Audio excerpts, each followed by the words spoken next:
您现在正在收听的是美国俄亥俄州特利多教会的生活日志。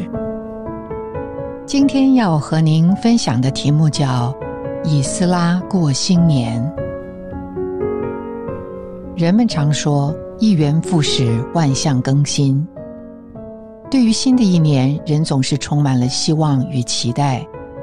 然而尝试过的人都知道，这种对未来憧憬的热度很快就会过去，年年希望也年年失望。带着这样的心情，我来到了去年的最后一次主日聚会，恰巧是去年的最后一天。弟兄姊妹聚在一起审视已过的一年，展望新的一年。那天聚会的灵很特别，借着以斯拉的经历，让我看见一种完全不同的眼光和动力，这使我重新思考该如何真正的过新年。在以斯拉记7章那里，我们看见以斯拉如何选择度过一个与其他许多被掳归回的人不同的新年。他在正月初一日从巴比伦动身上来，5月初1日就到了耶路撒冷。新年的第一天，以斯拉不只有一个愿望，有一个计划，他也行动了。他从巴比伦动身了，离开了那个仇敌掌权的世界。以斯拉是亚伦的后代，精通神的律法。他这个决议的推力必定来自他对神话语的认识和经历。他知道神的心意乃是要在地上建造神的居所，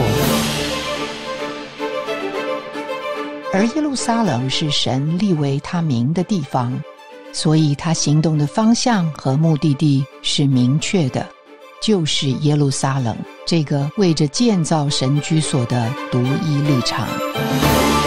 他从巴比伦动身上来，带着属灵的动力，得胜高昂，一路唱着上行诗，享受着神丰富恩典的供应，直到耶路撒冷要重建神的居所，恢复神的见证。为此，神需要合适的材料，就是一个一个被变化的子民。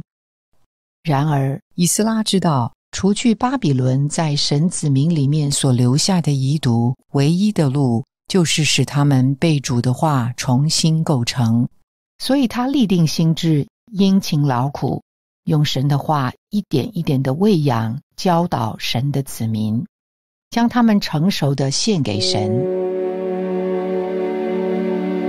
以斯拉的看见和动力都是从神而来的。对他来说，神的同在是真实主观的，神的话语是震撼人心的，所以他的教导不是知识的，不是宗教的，而是持续的把这个活的神带给归回的百姓。被掳70年之后，神的子民终于再次听到了神的话，他们百感交集，为被仇敌掳掠的岁月痛哭，为离弃神的心意悔改，为有生之年还能回到神的应许之地，为余生还能有份于神居所的建造，欣喜落泪。以斯拉是真正的祭司，他服侍的目标和准则就是神居所的建造。一切不是为着这个目的的，都被炼尽了。没有了自己的工作，没有了自己的名声，留下的是一般等待他喂养、供应、教导的神的儿女。主清楚地启示我们今年往前的方向和目标，就是向着神的旨意前行，回到神的话面前，被主的话构成，为着建造他的居所。是话中的基督开始了我们新的一年。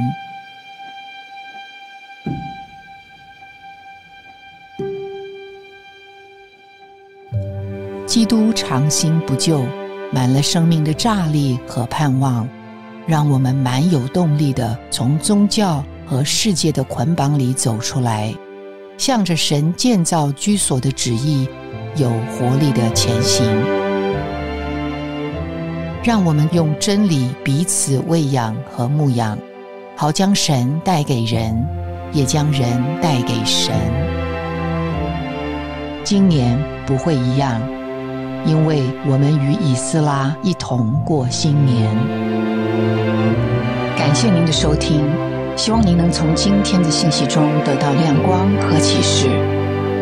你的点赞、留言、分享、转发是我们持续制作的动力。我们的网址是 thechurchintoledo.org。期待我们下次空中再会。